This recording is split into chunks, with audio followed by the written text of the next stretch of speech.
going to see this. Texas is moving forward with eliminating property tax, a radical shift that could upend the housing market and reshape how the state funds schools and services. Supporters call it true freedom. Critics warn it's fiscal chaos.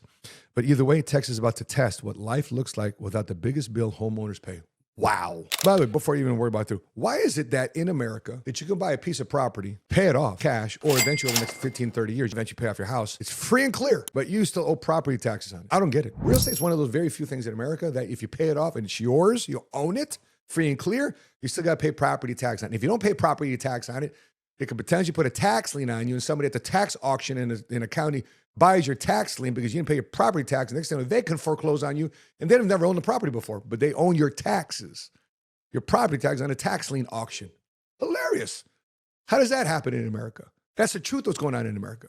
Sad. And I hope this goes through. Imagine Florida and Texas are the first states in America that allows you to own a property free and clear without paying any property tax. What would that do to home ownership, the desire to have home ownership in Texas, in those states? A lot. Forget dropping interest rates. People want to own a home. Why? Because they can own it, pay tax on it one time, and own it for the rest of their life. No more property tax. Boom. The first hit you get is that first year. But after that, no more property tax. No more PITI. You guys know what I'm talking about? Principal, interest, taxes, and insurance. It's just PI, insurance, West Side. Your principal and interest on your payment, no more taxes, just insurance payment. That'd be amazing. Amazing.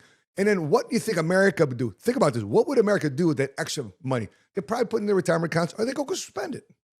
And what would happen? You go spend something in America. You pay sales tax. And who are you buying things from? The local entrepreneur. Guess what happens to them? You're feeding that business. Otherwise, it's going to the county for taxes, but now it's going in the community between citizen to citizen.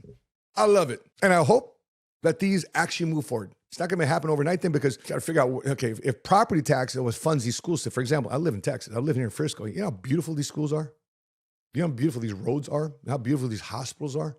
What funds it? Property taxes. So we asked for no property tax, but what will the quality of the services, the quality of 911, the quality of ambulance, quality of hospitals, quality of schools, quality of safety of the environment that we're in that property taxes was otherwise paying, what would happen to the quality of that? Who's going to fund that? How is it going to be financed? Don't know. So here's what I do know. When you own something, you tend to want to take care of it. So if more homeowners own their homes versus renting, if more businesses get started because of people want to become an entrepreneur, you own your business, you own your career, you own your products and services, you own your house, you own your life. You own more of it. Freedom, baby. If you like that clip, watch the next one over here. To watch the full-length episode, click over here.